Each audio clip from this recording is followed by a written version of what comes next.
explain a few things. As you've noticed, we have the barriers up, and you notice we're coming in differently. And it really is because of the security and the safety of us and our staff.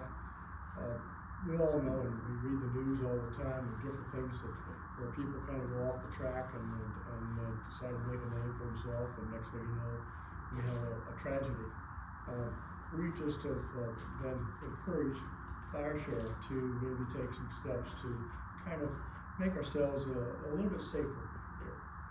Most communities, whether it be a city or a village, a township, they usually come off the side of front of the door right to their guys.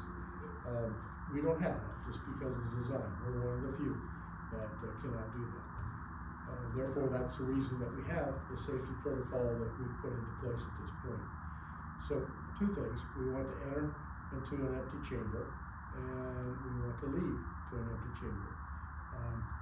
I hope this doesn't cause any difficulty or inconvenience for anyone, but I've had a saying all my life, there's no such thing as bad luck, just poor planning. So that's kind of where we are. The second thing I'd like to review is that we haven't done this for a while. In 2017, November 2017, we implemented our public guidelines for public comments. And I'd like to kind of reiterate a few of those. Before the meeting begins, a person intending to speak must sign in, which most people do at this point and are aware of that. Second, at the podium, the speaker is asked to speak clearly and begin by providing a name and address for the record and direct their comments to the board and the county administrator. At that time, the first word you speak is when your time begins. The second is public comments are limited to 3 minutes per person. You cannot pass your time on to someone else. Public comments shall not include obscenities, commercial advertising, defamation, or slander, and shall not violate the Ohio Revised Code provisions concerning disorderly conduct or disturbing a public meeting. The board reserves the right to end the total period of the public comments at any time. Public comments will be limited to matters on the board agenda for the meeting or previous agendas. We are not like a normal city or village.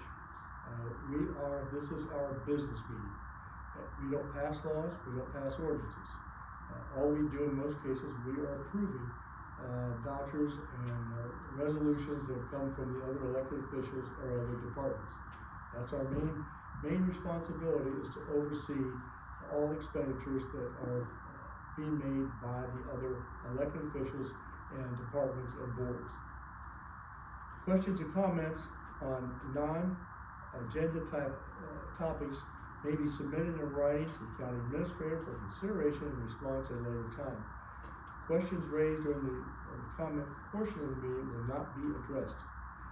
Citizen comment at a regular board or commissioners meeting is not to engage in dialogue or debate an issue with the board or county administrator.